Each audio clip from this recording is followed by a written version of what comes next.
ووصى بها إبراهيم بنيه ويعقوب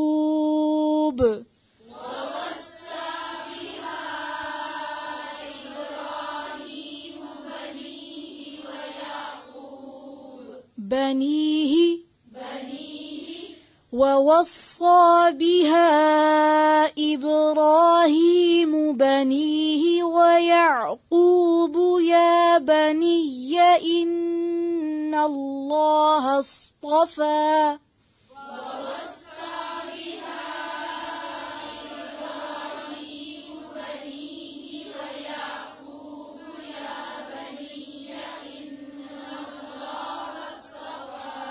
ويعقوب با پہ کیا ہے؟ لمبا کھینچیں گے؟ زبر پڑھ سکتے ہیں اس کو؟ کوئی فرق پڑتا ہے؟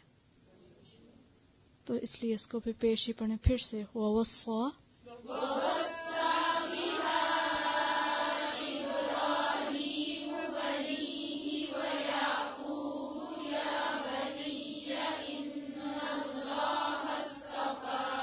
یا بنی بنیہ نہیں ہے یہاں پر بنیہ یا بنی یا بنی ان اللہ اصطفى لکم الدین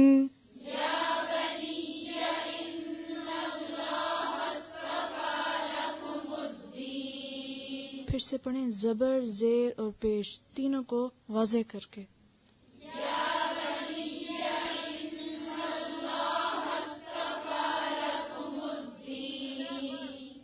یا بنی ان اللہ اصطفى لکم الدین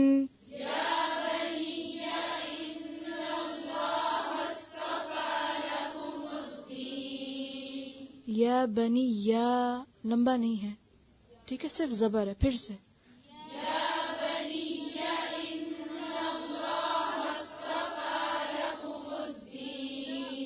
فلا تموتن الا وانتم مسلمون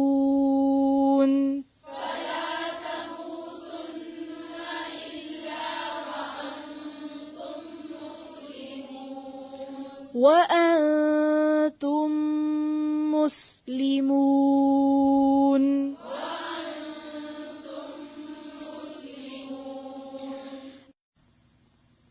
ووصى بها اور تاکید کی تھی یا وصیت کی تھی اسی بات کی. وصا کا لفظ جو ہے واو سواد یہ سے ہے، کسی بات کا عہد لینا، حکم اور وصیت کرنا، یعنی تلقین کرنا، اور خاص طور پر حتمی اور آخری، کیونکہ موت کے وقت جو نصیحت کی جاتی ہے اس کو عموماً وصیت کہا جاتا ہے. ایک ہوتا ہے نا نصیحت اور ایک ہوتا ہے وصیت. وصیت کیا ہے؟ یعنی پکا حکم، تاکیدی حکم، عہد لینا ایک طرح سے. اصل میں وصیت میں عہد کا معنی بھی پایا جاتا ہے. کیسے؟ جب کوئی مرنے والا کچھ کہہ رہا ہوتا ہے تو اس کو دوسرا جو سن رہا ہوتا ہے وہ اسے کس طرح لیتا ہے، کیا سمجھتا ہے اس سے. اسی لیے لوگ کہتے ہیں کہ فلاں کی وصیت ہے، اب میں کیا کروں، کیا میں اس کے علاوہ بھی کچھ کر سکتا ہوں؟ تو وہ کیوں اس کو اتنا سیریسلی لیتا ہے؟ جی ہاں، کیونکہ اس کو ایک طرح سے عہد کا درجہ ہوتا ہے. وصا بہا یعنی عہد لیا تھا اسی بات کا ابراہیم علیہ السلام نے. کس سے؟ بنی ہی اپنے بیٹوں سے. کون تھے ان کے بیٹے؟ اسماعیل اور اسحاق. ویعقوب اور ان کے پوتے یعقوب نے بھی اپنے بچوں سے یہی وعدہ لیا تھا.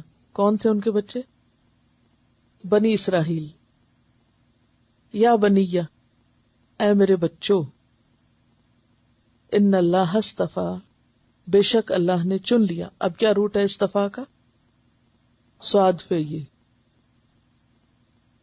لکم تمہارے لیے الدین الدین کو، یہاں الدین سے مراد عبادت ہے، یعنی دین کا لفظ یہاں پر عبادت کے معنوں میں، یعنی اللہ کی عبادت کا عہد لیا. بنیادی طور پر عمل اور جزا میں مماثلت ہوتی ہے یا برابری ہوتی ہے. جیسا کرو گے ویسا بھرو گے. ٹھیک ہے. تو دین کیا ہے؟ جیسا کرنا. اور دین بدلے کے معنوں میں کیا ہے؟ ویسا بھرنا. اسی لیے دین کا معنی عمل بھی ہے اور دین کا معنی بدلہ بھی ہے. ٹھیک ہے. اور دانا یا دین و دین، دین قرض کو بھی کہتے ہیں. قرض بھی کیا ہوتا ہے؟ واپس کیا جاتا ہے. اور کتنا کیا جاتا ہے؟ جی ہاں، جیسے جتنا دیا جاتا ہے ویسا واپس لیا جاتا ہے. اور اگر زیادہ لیں تو کیا ہوتا ہے؟ سود ہوتا ہے، جو جائز نہیں. بندوں سے لینا جائز نہیں، اللہ سے لینا جائز ہے. اچھا، اب آپ دیکھیے کہ ہم جو کچھ بھی اس وقت دنیا میں کر رہے ہیں نا، یہ اصل میں کیا کر رہے ہیں؟ کون ہے جو اللہ کو قرض دے؟ اچھا قرض آتا ہے نا قرآن میں. تو وہ کیا ہے جو اللہ کو قرض دے رہے ہیں ہم؟ یہ اچھا عمل ہی ہے نا. اور وہاں خاص طور پر مال خرچ کرنے کو قرض کہا گیا، کیونکہ عموماً قرض کا لفظ مالی معاملات میں استعمال ہوتا ہے. ورنہ جو کچھ ہم کر رہے ہیں نا اس وقت، وہ کمائی کر کے دے رہے ہیں اور قیامت کے دن واپس لینا ہے اس کو. تو جو دیں گے وہی واپس ملے گا نا. تو پھر کیا دے رہے ہیں سوچا کریں. ٹھیک ہے. تو یہاں دین کا معنی عمل ہے، عبادت ہے. اور اصل میں اشارہ ہے دین اسلام کی طرف. ان اللہ اصطفیٰ لکم الدین، بے شک اللہ نے تمہارے لیے دین کو چن لیا، یعنی پسند کیا. فلا تموتن، پس ہرگز نہ تم مرنا. تموتو موت، الا مگر وانتم، اور تم یا اس حال میں کہ تم مسلمون، مسلمان ہو، مسلم ہو. مسلم کون ہے؟ فرما بردار. اور جو ہی لفظ مسلم آیا تو فوراً اس اونٹ کا سوچا کریں جس نے اپنی نکیل مالک کے ہاتھ میں دے رکھی ہے. تو مسلمان کون ہوتا ہے؟ جس نے اپنی نکیل، اپنی مرضی، اپنے ارادہ، اپنی خواہشات، سب کچھ اپنے مالک کے حوالے کر رکھی ہے. ان پہ صرف اسی کا حکم چلے گا، جو وہ کہے گا میں تو وہ کروں گا. اور پھر فلا تموتن، نہ تم مرنا مگر یہ کہ تم مسلمان ہو. اس لیے کہ انسان جس حال میں مرے گا اسی میں اٹھے. انما الاعمال بخواتیمہا، یعنی انسان کا جو آخری عمل ہوتا ہے نا وہ اصل بن جاتا ہے. ویسے ساری زندگی آپ نے ایک کام کیا اور آخر خراب کر لی تو آخرت اس خرابی سے اب شروع ہوگی. اسی طرح اگر کسی نے غلطی میں زندگی گزاری، بھول میں، غفلت میں، لیکن آخر میں اس نے توبہ کر لی، اصلاح کر لی، اچھے کام شروع کر دیے، تو اب آخرت اس کی اسی سے کنٹینیو کرے گی. تو اسی لیے کہا جا رہا ہے کہ یہ نہیں کہ تھوڑے دن جذبات میں آ کے تم اچھے کام کرو پھر چھوڑ دینا اور جیسے چاہو مرو. نہیں، موت تک، مرنے تک دین پہ قائم رہنا. اب آپ دیکھیے اسی بات کی تلقین کی تھی ابراہیم علیہ السلام نے اپنے بچوں کو. یعنی اصل دین یہی ہے جس کی تلقین انہوں نے اپنے بچوں کو کی تھی. بچوں کا ذکر یہاں پر کیوں کیا گیا؟ اس لیے کہ انسان جس طریقے کو خود فالو کرتا ہے یا جس دین پر وہ خود ہوتا ہے یا جس طریقے پر وہ خود ہوتا ہے، اپنے بچوں کے لیے بھی اسی طریقے کو پسند کرتا ہے. مثلا آپ مسلمان ہیں تو آپ کیا چاہیں گے کہ آپ کے بچے کچھ بھی بن جائیں؟ نہیں. جس سے آپ کی وفاداری ہے، جس سے آپ کی وفاداری ہے، آپ چاہیں گے کہ آپ کے بچوں کی وفاداری بھی اسی کے ساتھ ہو. جو آپ کا دین ہے آپ چاہیں گے کہ آپ کے بچوں کا دین بھی وہی ہو. جو آپ اپنے لیے پسند کرتے ہیں وہی چیز آپ اپنے بچوں کے لیے پسند کرتے ہیں. یعنی یہ انسان کی ایک بہت بڑی کمزوری ہے. یعنی کسی دوسرے کو تو وہ دھوکہ دے سکتا ہے مگر اپنی اولاد کو دھوکہ نہیں دیتا. اپنی اولاد کے لیے وہی پسند کرتا ہے جو وہ اپنے لیے پسند کرتا ہے. یعنی سب سے زیادہ اگر انسان کسی کا خیر خواہ ہو سکتا ہے تو وہ کون ہوتا ہے؟ اولاد ہوتی ہے. تو ابراہیم علیہ السلام نے خود بھی یہی طریقہ اختیار کیا اور اپنی اولاد کے لیے بھی یہی پسند کیا.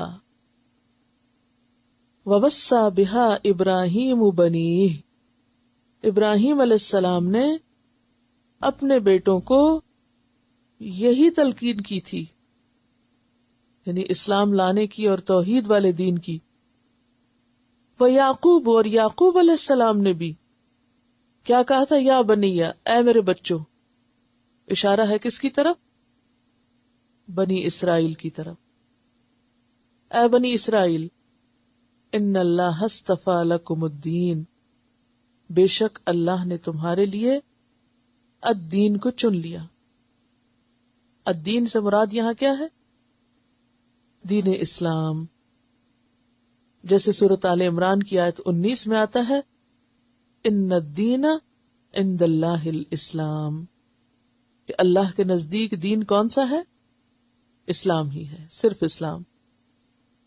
سورۃ آل عمران کی آیت 85 میں آتا ہے وَمَن يَبْتَغِ غَيْرَ الْإِسْلَامِ دِينًا فَلَن يُقْبَلَ مِنْهُ، جو اسلام کے علاوہ کوئی اور دین چاہے گا وہ اس سے ہرگز قبول نہ کیا جائے گا. اور تمام انبیاء کا دین یہی دین ہے، کیا؟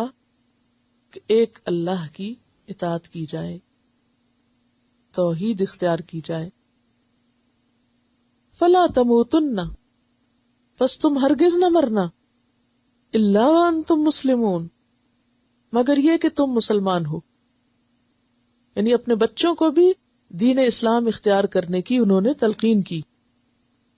حدیث میں آتا ہے کہ تمام انبیاء کا دین ایک تھا، شریعتیں فرق تھیں. شریعت کیا ہوتا ہے؟ دین پر عمل کرنے کا طریقہ. تمام انبیاء جو بھی دین لائے اس کا ایسا ہی یہ طریقہ کہ جیسے ایک باپ کی کئی عورتوں سے اولاد، تو اس میں کیا ہوتا ہے کہ باپ ایک ہے لیکن مائیں فرق ہے. تو عموماً انسان اپنی ماں سے طریقہ زندگی سیکھتا ہے نا. تو پھر اگر ایک باپ ہے اور دو مائیں ہیں مثلا، تو دونوں کے بچوں کی عادتیں کیسے فرق ہوں گی؟ جیسی ماں ہوگی ویسے ہی پھر بچے آگے ہوں گے. کہ دین ایک ہی ہے، جیسے باپ ایک ہے اور مائیں فرق ہے، نہیں شریعت فرق ہے، طریقے فرق ہے. آپ نے دین اور شریعت کے فرق کو اس طرح سمجھایا ہے کہ ایک باپ اور کئی مائیں، اور ایک دین اور کئی شریعتیں. تو یہاں الدین سے مراد وہی حقیقی دین جو شروع سے اللہ کا دین رہا ہے، یعنی دین اسلام. تو یہاں واضح کر دی گئی یہ بات کہ ابراہیم اور یعقوب علیہ السلام دونوں نے نہ صرف یہ کہ خود بلکہ اپنی اولاد کے لیے بھی کیا پسند کیا؟ دین اسلام پسند کیا. اور انہوں نے مرتے وقت اپنی اولادوں کو کیا تلقین کی؟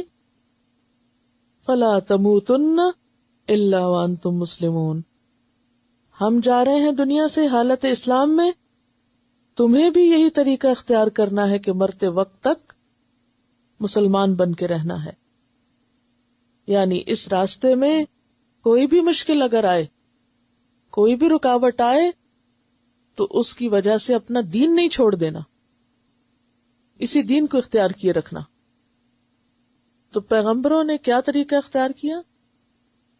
خود بھی دین اسلام پر رہے اور صرف اپنے اسلام کی فکر نہیں کی، ساتھ ساتھ اپنی اولاد کے دین کی بھی فکر کی کہ وہ کس طریقے پر ہے، اس کے بارے میں بھی فکر مند کہ وہ بھی اسلام پر ہیں یا نہیں. اور وہ دنیا سے جاتے ہوئے بچوں کو یہی کہہ کے گئے کہ دیکھو تمہیں بھی موت اسی حال میں آئے، اگر تم مسلمان نہ رہے تو کیا ہوگا؟ تو جدائیاں پڑ جائیں گی، تو قیامت کے دن الگ الگ ہو جائیں گے.